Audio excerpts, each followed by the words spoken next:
शिव पुराण सनातन धर्म के 18 पुराणों में से एक है, जिसमें भगवान शिव की लीला कथाओं और इनकी पूजा विधि सहित शिवलिंग की उत्पत्ति और शिव भक्ति से संबंधित कथाओं का वर्णन किया गया है। इसमें भगवान शिव के भव्यतम व्यक्तित्व का गुणगान किया गया है। वैसे तो यह माना जाता है कि मूल शिव महापुराण में श्लोकों की संख्या 1 लाख थी, लेकिन महर्षि वेद व्यास जी ने इसको 24,000 श्लोकों में संक्षिप्त कर दिया। इसके 7 भाग अर्थात 7 संहिताएं हैं, जो क्रमशः इस प्रकार हैं: विदेश्वर संहिता, रुद्र संहिता, शतरुद्र संहिता, कोटिरुद्र संहिता, उमा संहिता, कैलाश संहिता, वायव्य संहिता। पहला अध्याय, सूत जी द्वारा शिव पुराण की महिमा का वर्णन। श्री शौनक जी ने पूछा, महाज्ञानी सूत जी, आप संपूर्ण सिद्धांतों के ज्ञाता हैं, कृपया मुझसे पुराणों के सार का वर्णन करें। ज्ञान और वैराग्य सहित भक्ति से प्राप्त विवेक की वृद्धि कैसे होती है, तथा साधु पुरुष कैसे अपने काम, क्रोध आदि विकारों का निवारण करते हैं। इस कलियुग में सभी जीव आसुरी स्वभाव के हो गए हैं, अतः कृपा करके मुझे ऐसा साधन बताए जो कल्याणकारी एवं मंगलकारी हो तथा पवित्रता लिए हो। प्रभु, वह ऐसा साधन हो जिससे मनुष्य की शुद्धि हो जाए और उस निर्मल हृदय वाले पुरुष को सदैव के लिए शिव की प्राप्ति हो जाए।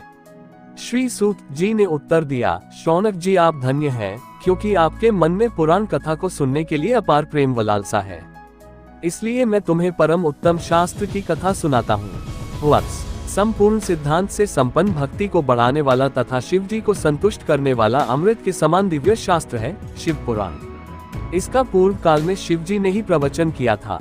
गुरुदेव व्यास ने सनत कुमार मुनि का उपदेश पाकर आदर पूर्वक इस पुराण की रचना की है। ये पुराण कलियुग में मनुष्यों के हित का परम साधन है। शिव पुराण परम उत्तम शास्त्र है। इस पृथ्वीलोक में सभी मनुष्यों को भगवान शिव के विशाल स्वरूप को समझना चाहिए। इसे पढ़ना एवं सुनना सर्वसाधन है। यह मनोवांछित फलों को देने वाला है। इससे मनुष्य निष्पाप हो जाता है तथा इस लोक में सभी सुखों का उपभोग करके अंत में शिवलोक को प्राप्त करता है। दूसरा अध्याय, देवराज को शिवलोक की प्राप्ति, चंचुला का संसार से वैराग्य।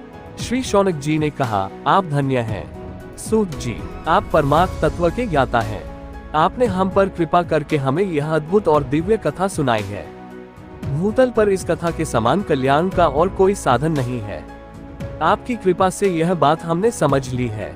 सूत जी, इस कथा के द्वारा कौन से पापी शुद्ध होते हैं, उन्हें कृपा पूर्वक बताकर इस जगत को कृतार्थ कीजिए। सूत जी बोले, मुने, जो मनुष्य पाप, दुराचार तथा काम, क्रोध, मद, लोभ में निरंतर डूबे रहते हैं, वे भी शिव पुराण पढ़ने अथवा सुनने से शुद्ध हो जाते हैं तथा उनके पापों का पूर्णतया नाश हो जाता है। इस विषय में मैं तुम्हें एक कथा सुनाता हूँ। देवराज ब्राह्मण की कथा। बहुत पहले की बात है। किरातों के नगर में देवराज नाम का एक ब्राह्मण रहता था। वह ज्ञान में दुर्बल, गरीब, रस बेचने वाला तथा वैदिक धर्म से विमुख था। वह स्नान संध्या नहीं करता था तथा उसमें वैश्य वृत्ति बढ़ती ही जा रही थी। वह भक्तों को ठगता था। उसने अनेक मनुष्यों को मारकर उन सबका धन हड़प लिया था। उस पापी ने थोड़ा सा भी धन धर्म के काम में नहीं लगाया था। वह वेश्यागामी तथा आचार भ्रष्ट था। एक दिन वह घूमता हुआ दैवयोग से प्रतिष्ठानपुर झूस प्रयाग जा पहुंचा। वहां उसने एक शिवालय देखा जहां बहुत से साधु महात्मा एकत्र हुए थे। देवराज वहीं ठहर गया। वहां रात में उसे ज्वर आ गया और उसे बड़ी पीड़ा होने लगी। वहीं पर एक ब्राह्मण देवता शिव पुराण की कथा सुना रहे थे। ज्वर में पड़ा देवराज भी ब्राह्मण के मुख से शिव कथा को निरंतर सुनता रहता था। 1 मास बाद देवराज ज्वर से पीड़ित अवस्था में चल बसा। यमराज के दूत उसे बांधकर यमपुरी ले गए। तभी वहां शिवलोक से भगवान शिव के पार्षद गण आ गए। वे कर्पूर के समान उज्ज्वल थे। उनके हाथ में त्रिशूल, संपूर्ण शरीर पर भस्म और गले में रुद्राक्ष की माला उनके शरीर की शोभा बढ़ा रही थी। उन्होंने यमराज के दूतों को मार पीट कर देवराज को यमदूतों के चंगुल से छुड़ा लिया और वे उसे अपने अद्भुत विमान में बिठाकर जब कैलाश पर्वत पर ले जाने लगे तो यमपुरी में कोलाहल मच गया, जिसे सुनकर यमराज अपने भवन से बाहर आए।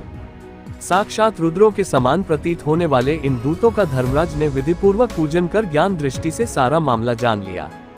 उन्होंने भय के कारण भगवान शिव के दूतों से कोई बात नहीं पूछी।